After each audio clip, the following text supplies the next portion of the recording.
Nice. That works. Bell closed.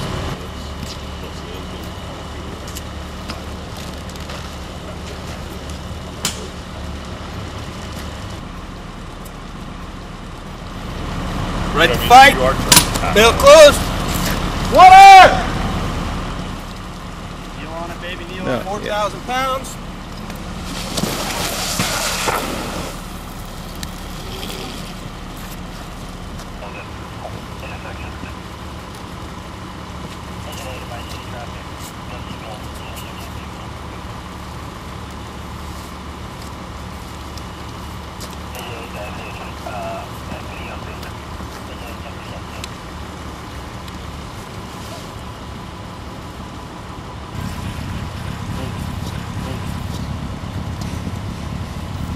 Look good.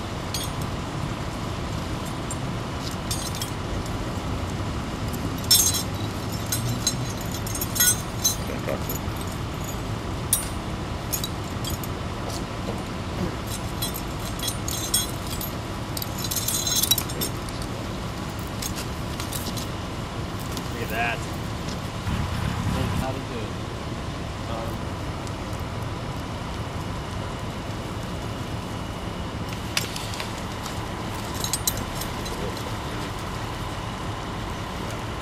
That's the way it needs to be.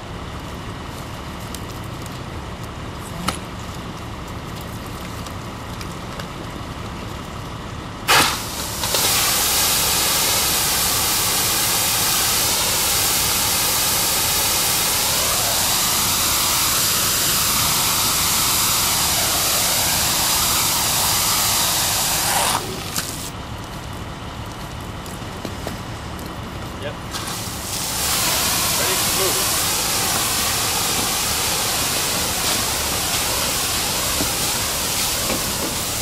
Okay, stop.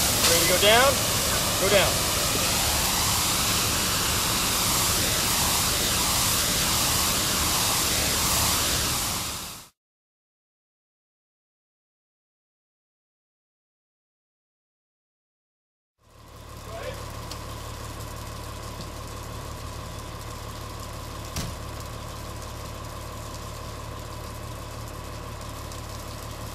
The firefighter steps up onto the tailboard and pulls the end of the 2.5-inch horseshoe load out of the bed. Once the end is pulled out, the firefighter pushes on the end of the horseshoe bundle to open enough space to place his or her arm, determines which shoulder to use, and shoulders the load. The firefighter must be sure to shoulder the load correctly so that the nozzle is secured against the chest and not on the firefighter's back. The 100-foot horseshoe bundle can be deployed by the paying out method. This method is preferred if the firefighter must negotiate obstacles, such as multiple cars or laying in a stairwell, where dragging large amounts of hose is not possible. The firefighter pays off the shouldered working line by grasping 2 pieces of hose with the hand on the shouldered side. The firefighter pulls hose until he or she believes they have enough working line to reach the objective, and then pays off the hose by throwing each bite up and out while continuing forward to remove the slack from the line. Note that the firefighter must be sure to throw a 2-piece bite so that the hose is continually paying off from behind the firefighter. Otherwise, the hose may pay off from in front of the firefighter, creating a trip hazard.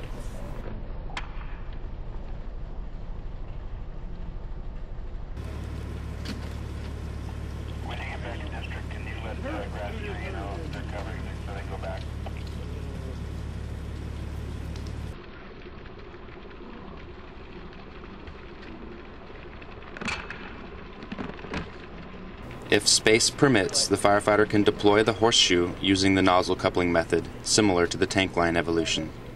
The firefighter pulls and pays off line until he or she is close to the objective, with approximately 50 feet of working line shouldered. The firefighter drops the horseshoe, grasps the nozzle in one hand and the coupling in the other, and proceeds to the objective. This flakes out most of the working line so that minimal adjustment is needed before calling for water. Remember, whenever setting the nozzle down, to verbalize and physically check bail closed. This prevents an uncontrolled loose line if the hose is charged accidentally.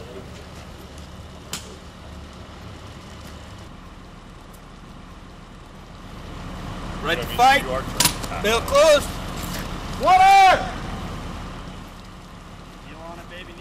Be sure to kneel on and maintain positive control of the line whenever it is charged. The preferred method to handle a charged 2.5-inch hose line is by utilizing webbing or a leather hose belt. Measure the webbing from the coupling and apply it to the hose with a girth hitch, also known as a lark's foot. The firefighter must make sure the knotted end of the webbing does not lie either in the hose or against his or her shoulder.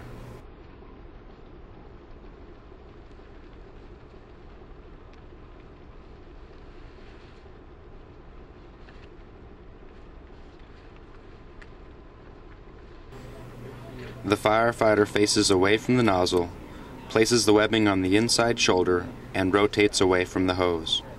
The firefighter should adjust his or her position until the bail of the nozzle is barely within reach and most of the weight of the hose is carried by the webbing.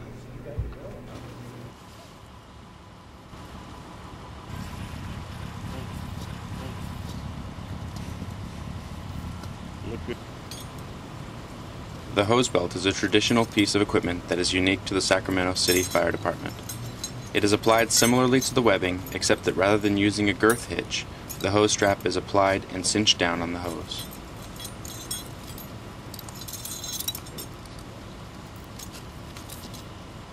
Look at that.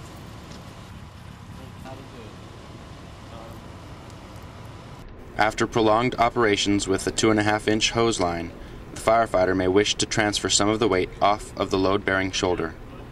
This can be accomplished by raising the load side arm, setting the nozzle down, and rotating.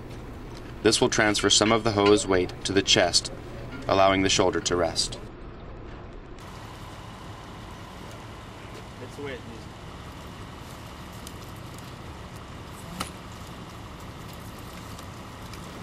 A 2.5-inch hose line can be managed without a strap by using proper technique and a good stable stance. It is important to keep the hose as inline as possible and utilize friction with the ground to counteract the nozzle reaction.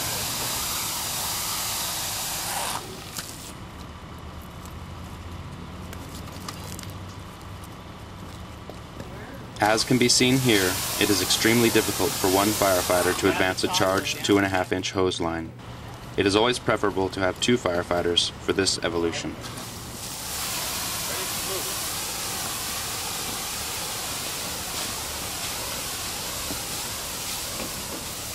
Okay, stop. Ready to go down? Go down.